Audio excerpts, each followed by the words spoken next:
Hi, and welcome to Little Aller Junction. The real Aller Junction is in South Devon, about 1 mile west of Newton Abbot Station.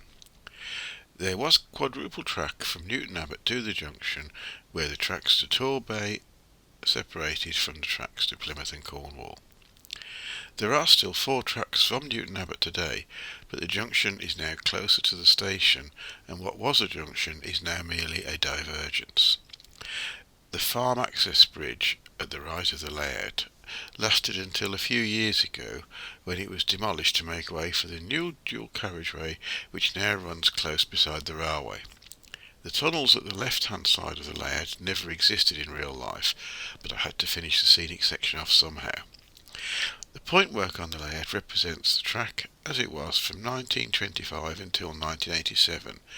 The signal box and semaphore signals remained in use until 1987, when the signalling in the area was modernised.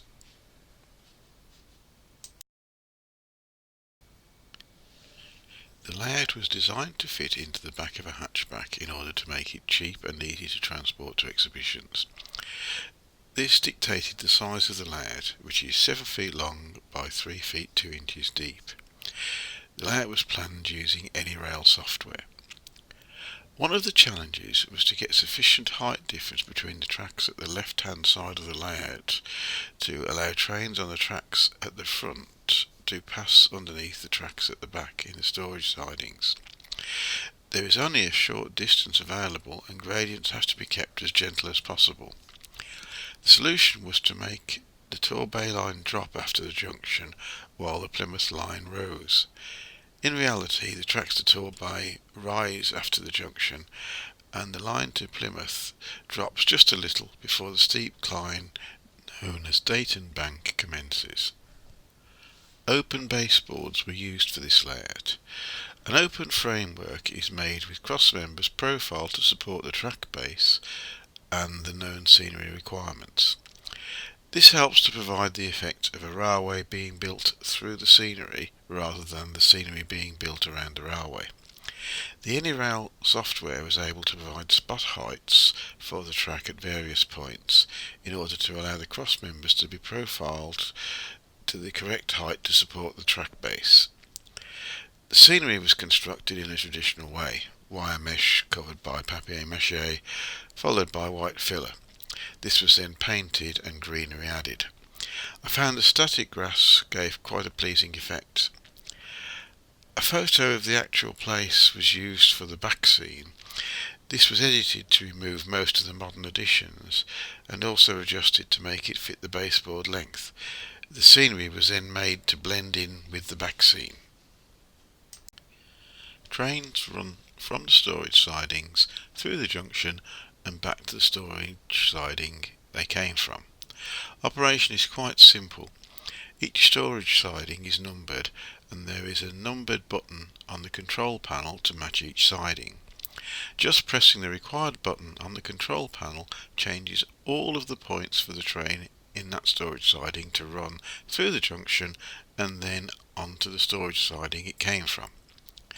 This is important because it would take quite a bit of time and thought to work out how to change the points through the junction for each train.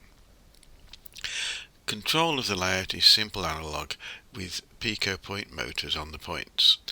The point routing is achieved through a diode matrix. At exhibitions, the layout is run in either 1963 or 1968 mode. By 1963, steam had almost disappeared from the western region in the West Country. The layout reflects this in that there is usually just one steam-hauled train running on the layout. This is double-headed and represents what might have been an enthusiast special. The passenger coaches are maroon except for a rake of chocolate and cream coaches. The earlier crimson and cream livery was no longer seen by 1963. The GWR-style chocolate and cream coaches were introduced by the Western region for their Premier Express services in the late 1950s. By 1963, there were still plenty of chocolate and cream coaches around, but they had mostly become mixed in with the maroon rakes.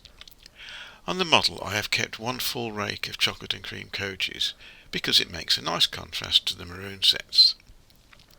The locomotives are mainly Westerns and warships.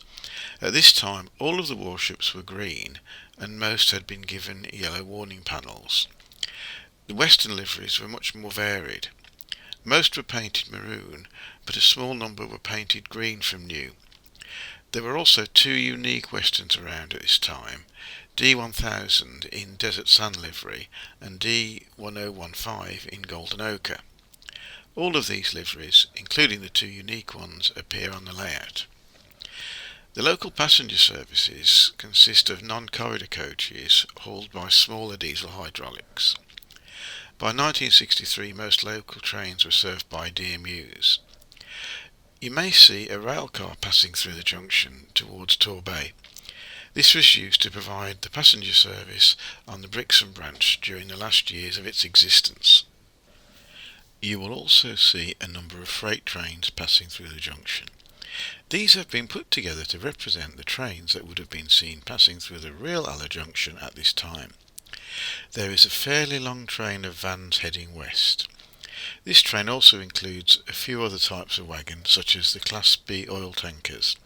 These would be carrying diesel oil to the diesel depots in the far west. Another freight train is a milk train from Cornwall to Kensington. This train ran daily and was given the same priority as express trains. You will also see the Clayliner train, which is covered in white china clay dust. This train ran from Cornwall to the potteries. There may also be a short empty engineers train running back from the Torbay line, and also a short freight train to Brixham. The Brixham branch ran from Churston on the Torbay line to Brixham and was closed in May 1963. The short freight train on my layout is a reproduction of a train seen on this branch in 1963. It has a brake van at each end of the train, which would have saved a lot of time when the train had to reverse at Churston for Brixham. I hope you've enjoyed this trip around the Little Aller Junction layout, and thank you for listening. Goodbye.